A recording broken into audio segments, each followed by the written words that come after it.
Үзэгч та бүхний өнөөдрийн мэндийг хүргэе. Тодорхойлгын ярилцлагын ээлж дугаар та бүхэндээ хүрж байна.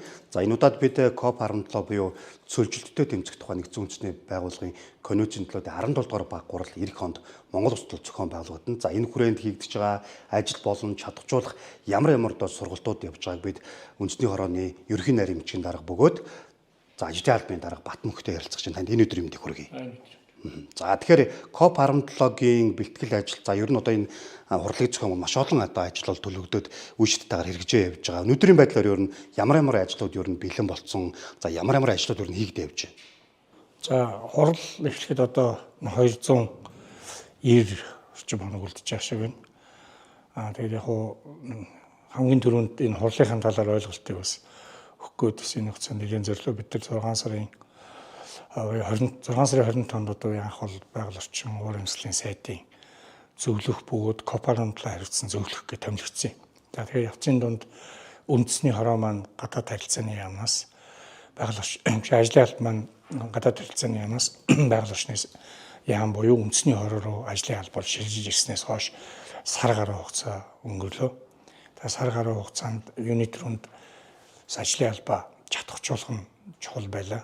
Анх ажлын албан маань 15 хүний бүрэлдэхүүнтэй байсан бол одоо нэг энэ жил батлагдсан төлөвлөгөөнийхөө дагуу 30 хүнтэй болоод бас ингээд өөрсдийн офис сав ингээд төрөслээд ингээд ажиллаулаад офис автаа бол явж эхэлж байна. Одоо ажлыг ер нь бол нэг сард байгуулагдсан ажлын алба хамгийн түрүүнд нь нэгдсэн үндэсний байгууллагын конвенцийн талууд буюу нарийн бичгийн дарга нарын газартай хамтрах гэрээ хийх, хилцээр хийх, за хавсралтаар одоо ямар ажил хийхийг бүгдийг тохиролцох гэдэг нь чухал ажил байсан. Энэ ажлыг гадаад харилцааны яам хийж дуусгасан. Одоо бид нэр нэгдсэн үндэсний байгууллагын конвенцийн талууд нарийн бичгийн дарга нарын газартай хамтарч хийж байгаа гэсэн үг. Манай хамтрагч маань бид нар тэгээ сая одоо энэ өнгөрсөн 7 хоногт өнгөрдөг 7 хоногт одоо нэгдсэн үндэсний байгууллагын нарийн бичгийн дарга нарын газрын ажлын баг буюу одоо мишн тим гэж нэрлэдэг. Бид нар 2 дахь удаага ирээд эхний удаад бол гэрээ контрактер 5 сард ирсэн, сая бол 2 дахь удаага ирээд 7 хоног ажиллаад явлаа. Тэгээ энэ хугацаанд бид нэр бүх оролцогч талуудтай уулзаад явж байгаа. Энэ хурал бол Монгол улсын хэмжээнд зохион байгуулагдж байгаа хурал. Ерөнхийлөгчийн даргын газар, улсын хурал, засгийн газар за бүгд оролцоод явж байгаа. Хамгийн түрүүнд зорж байгаа зүйл маань төр засгийн шатанд зөв ойлголцол төрөх, төр засгийн хэмжээнийхээ хамтран ажиллах байгууллагуудтайгаа ойлголцоод явах гэдэг энэ их чухал ажил байлаа. Энийг ер нь харьцангуй нэлийн боломжийг хийсэн гэж бодож байна. За энэ юугаар батлагдж байгаа гэхээр 26 оны төсөвдөр бас 250 орчим тэрбум төгрөгийн төсөв тавигдсан. Яагаад энэ хурлыг бид Монгол улсад зохион байгуулах гэдэг гэхээр үнэхээр газар нутгийн маань 73% цөлжчихсэн байна. Тэгээд энэ цөлжсөн газар нутгийнхаа цөлжилттэй яаж тэмцэх вэ? Эсвэл цөлжих магадлалтай эрсдэлтэй байгаа газар нутаг дээр ямар бодлого аль улсууд хамгийн сайн санаачлаг хэрэгжүүлж байна. Энийг л одоо энэ 191 нэгдсэн байгууллагын 197 орны бүгдээрээ цуглаж сууж байгаа л ярилцах. Тэндээс нь бид нар өөрсдөө хэрэгтэй юм уу ч авах. Нөгөө талаар бусдад хэрэгтэй зүйлийг ч гэсэн өгөх гэсэн ийм л зорилготой шүү дээ. Энэ яг одоо хурал гэдээ ярихаар бас их тийм цохимжгүй яг онсууг биш бол тараад байна. Жишээ нь асемтэй зүйлүүд их ярьж байгаа байхгүй. Тэгээ асемийн хурал гэдэг чинь бол ингээ өндөр дээд хэмжээний буюу төр засгийн тэргүүнүүд цуглаж цуглаад жинхнээсээ хуралдаад тэндээсээ тодорхой хэмжээний уриалга дэвшүүлдэг одоо тийм хурал. Энэ болохоор нэгдсэн үндэсний байгууллагын 197 орны улсууд, дээрээс нь нүүбийн бүх харьяа байгууллагууд, дээрээс нь байгаль орчны чиглэлээр ажиллаж байгаа олон улсын байгууллагууд бүгдээрээ нэгдэж сууж агаад адил төстэй цолон юу байна? Яаж энийг шийдвэрлэх вэ? Хөрөнгө мөнгө хаанаас яаж усахгүй гэд ингээ хоорондоо ярилцаад ингээ хэлэлцээр хийгээд явдаг ийм хурал та.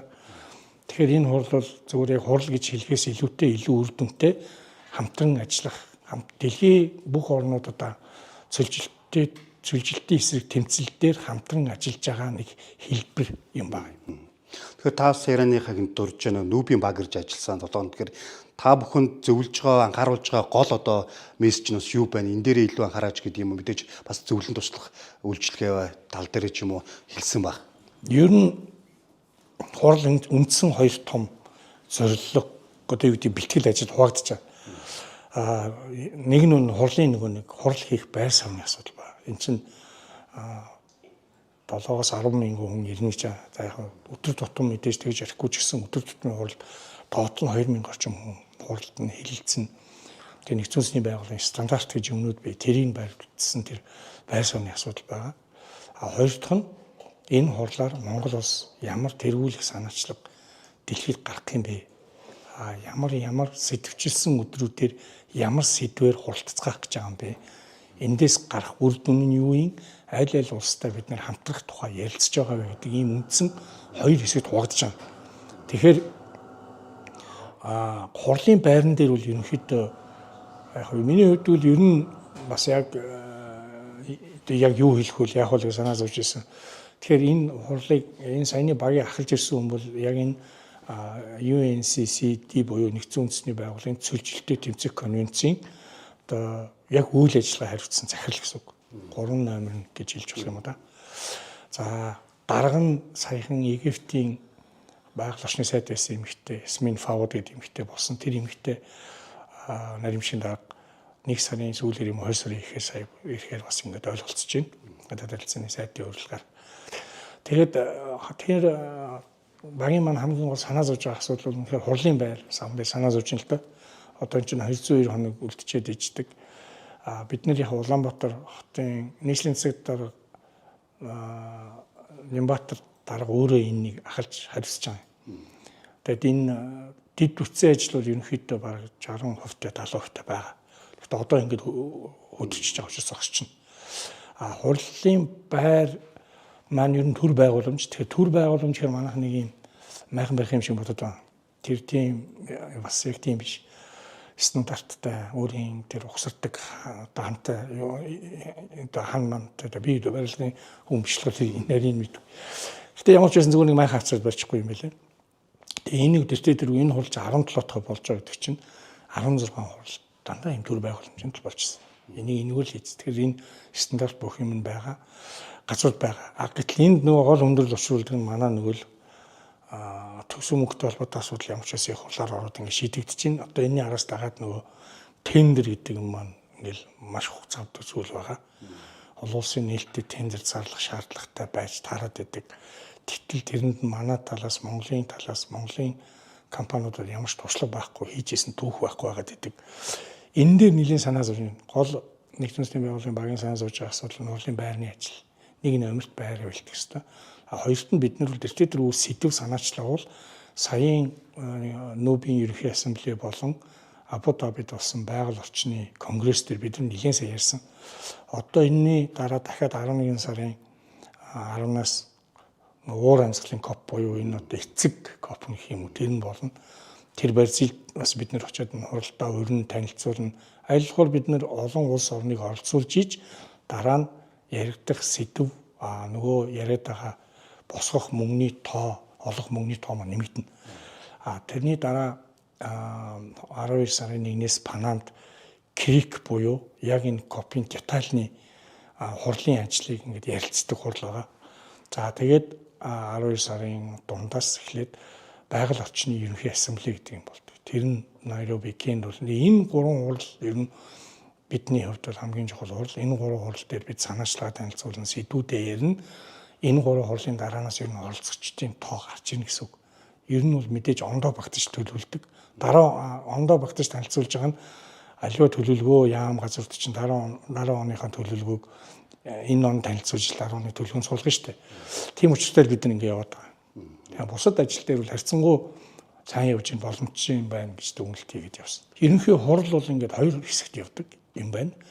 Эхний хэсэг нь болохоор өндөр дээдгээд тэгээ өндөр дээд одоо төрийн ерөнхийлөгч, ерөнхий сайд, за хаад, за тэгээд гадаад харилцааны сайд нар энэ асуудлыг бол гадаад харилцааны яамчууд хариуцдаг. Ерөнхий шин хам газартай нийлээд явж байгаа гэсэн үг. Ер нь бол 30 орчим улсын төрийн тэргүүн болон өндөр дээд урьна гэсэн төлөвлөгөөтэй байгаа. Ер нь дунджаар нэг 15-20 орчим л ирд юм байна лээ. Энэ ерөнхийдөө яг цэвэр байгаль орчны салбарын хүмүүсийн дотоод хийдэг уур амьсгалын уулзалт учраас тэр 2 дугаар хагасын хурал нь бол илүү үр дүнтэй. Тэнд бид илүү анхаарал хандуулж ийж тэндээс илүү үр дүн хүртэнэ гэсэн үг. Та бүхний зүгээс юу гэдэг нь бас нэг үгүй оролцож байгаа Монгол талаас оролцох хүмүүсийг чадахжуулах, сургалтанд бэлтгэх гээд цуврал юмуудыг зохиомуулж заяхан бас хөлмөдлийн байгууллагын төлөө бас сурвалж зохион байгуулсан. Энэ бол мэдээж ингээд нөгөө дотооддоо болон дэлхийн нийтэд бас яг хөлмөдөл талаас мэдээлэл хүрэх бас нэг цогц гол хүмүүс шүү дээ. Ер нь бол сегмент. Тийм одоо байгаль орчны салбарын хэвлэл мэдээллийн ажиллагаа хэвлэл сэтгүүлч нар бол ер нь байхгүй болсон мэлээ. Урд нь байсан зүйл нь болохоор тэр Балберцсан дээр нэг байгаль орчин шагналж байдаг байсан юм байна. Тэр шагналт зөвхөн шагналтаатай ч биш. Тэгээ шагнал гэдэг чинь ингээд урамшуул нэг мотивац өгж байгаа шүү дээ. Тэр үед бас нэлээд идэвхтэй байсан сүүлийн үед орхигдсон юм байна гэдэг ингээд анх ингээд энэ би ч өөрөөс нэг сар гаруй суралцлаа. Тэгээд ингээд ярихаар ойлгодог сэтгүүлч цөөхөн байсан. Тэгээд ой шаттай сургалт хийгээд Конрад Аденауэрийн сан энэ дээр бид нарт хамтарч ажиллаж байгаа бас одоо ташрамд бас баярлсан талаас нь илэрхийлье. Энэ бол их чухал зүйл. Ер нь энэ дээр хоёр үндсэн зүйл бид нарт огт байхгүй байгаад байгаа. Нэг нь энэ байгаль орчны ногоон чиглэлийн сэтгүүлчний сургалт. Сая нэгдүгээр шатны явсан, он гараад дахиад хоёрдугаар шатны явна илүү нарийнсан. Хоёрдугаар нь одоо тэр хурлын үеэр хилцээр хийгчд гэж байдаг. Энд тэр ер нь ингээд сайд нар хоорондоо хилцээр хийгээд яриад дээдгүү. Тэр чинь сайд нар ерөнхийдөө хурал дээр уулзаад гар барайл гар үсэг зураад явах хэрэгтэй байхгүй. Тэрний наан нь хилцээр хийгчд гэж байдаг. Негошиаторууд гээд энэ ер нь манай улсын засгийн газарт их зөв хүн байт юм л. Энэ бол яамдад дор хаяж нэг хүн байх ёстой.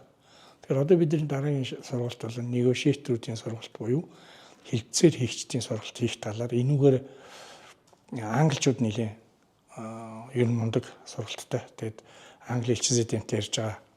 Бас Германы бас нэг томоохон байгууллага улсын талаар хамтарч ажиллах санал өгсөн байлгүй. Ойрын үед энэ бол төрийн байгууллагын үед хилцээр хийх хүмүүсийн сургалт гэдээ явах хэрэгтэй. Энэ хоёр үндсэн сургалт бол ер нь хамгийн чухал байгаад байгаа. Бас нэг зүйл нь бол яг энэ хурлын үеэр бол мэдээж нөгөө хамтран ажиллах бусад улс орны яг энэ байгаль орчин чиглэлээр үйл ажиллагаа явуулдаг байгууллагуудтайгаа бас Монголын бизнес эрхлэгч гэдэг юм уу өөр чиглэлийн хүмүүс юм хамтран ажиллахын боломжийг бас олгож байгаараа энэ удаагийн копи бас нэг онцлог баг шиг байна. Энэ ер нь 10 коп 15 хүртэл буюу 15 дуус одоо коп 16 Рияд Сауди Арабид болох хүртэл ногоон бүс гэдэг байгаагүй юм байна лээ. Ганцхан хөх бүс буюу нүүбийн тэр бүс л. Тэгэхээр нүүбийн бүсэд орно гэдэг чинь нүүбийн хамгаалтын ажилтнууд ирнэ. Нэлийн хатуу шалгууртай, мандаттай орно. За тэгээд тэр болгон энэ чинь нэг тийм хувийн байгууллагууд, компаниуд ороод ажил төрлөө яриад байх тэр болцоо бас муу л да.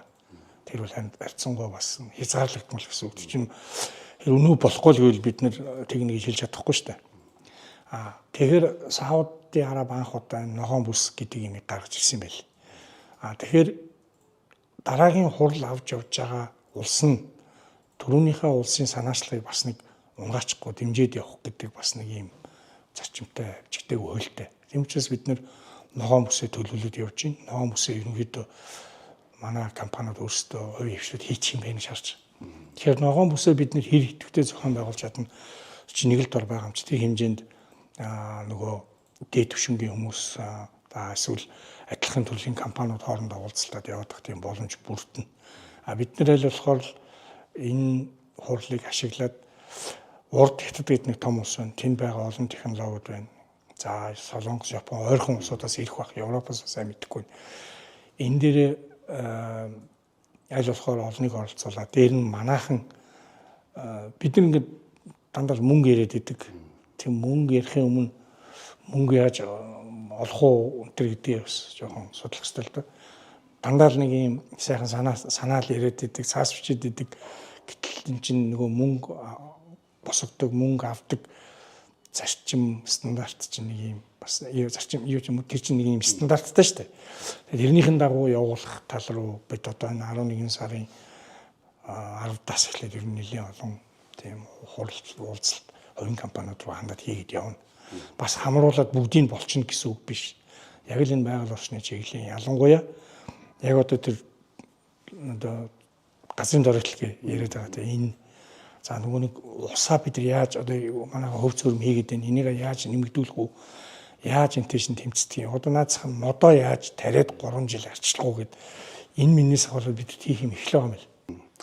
За бид COP17-г зохион байгуулж байгаа улсын хувьд одоо ямар асуудал төр гол анхаарлаа хандуулах уу? За ямар одоо бэлтгэл ажлуудыг хийж байгаа цаг үеийн асуудлаар бол ярилцаж байна. Тэгэхээр мэдээж одоо өмнөгөө аймагчнаа саяхан гэхэд одоо хөв цөөрөн байгуулах энэ ажлыг бас үйлчлэлтэйгээр хэрэгжүүлээ явж байгаа энэ ололтой талууд байгаа. Тэгэхээр Монгол улсын хувьд бол COP17-г зохион байгуулснараа мэдээж өөрсдийн нэр хүнд бол өсөн дээрээс нь байгаль орчныг хамгаалахын чиглэлээр тодорхой одоо ахиц гарна гэдэг энэ том хүлээлт бас байгаа. Тэгээд бидэнтэй ярилцсан танд маш их баярлалаа. Та бүгдийн ажилд бас амжилт хүсье. Баярлалаа.